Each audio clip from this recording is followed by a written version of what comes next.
The pride of the drum. Long ago, before the world was divided by borders, Africa thrived as the cradle of civilization. The Nile carried the whispers of Egypt's pyramids, the desert echoed with the wisdom of Timbuktu, and the forest of Ife gleamed with bronzes crafted by steady hands. But one tale, often forgotten, comes from the kingdom of Kush. Amora, a young girl of Nubia, loved the sound of the royal drum. It was no ordinary drum. It was carved from sacred ebony and stretched with the hide of a lion, symbol of courage. When the drum spoke, even kings paused. It summoned warriors, blessed marriages, and declared victories. The people believed the spirit of Africa itself lived within its rhythms. One night, strangers from across the sea came with glittering trinkets and sweet words. They offered the king golden cups and silk, asking only to keep the drum as a token. The elders warned, a kingdom without its drum loses its soul.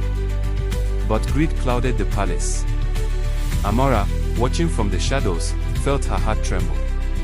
She had seen villages fall when their treasures were stolen, treasures not of gold, but of spirit.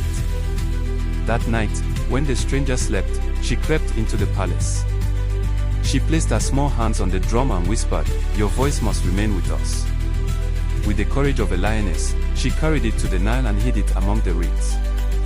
At dawn, the strangers demanded the drum. The king searched, but it was gone. Angered, the visitors left with their glittering gifts, their promises empty. Days later, the people gathered for the harvest festival, but no drum was there to call them together. Silence spread like sorrow, until Amora appeared, carrying the sacred drum. She struck it once. The sound rolled across the kingdom like thunder, calling farmers, hunters, mothers, and children to dance. The elders declared, "This girl has saved the soul of Kush." Years passed, but the drum remained a reminder. Africa's true wealth was never the gold or ivory others sought.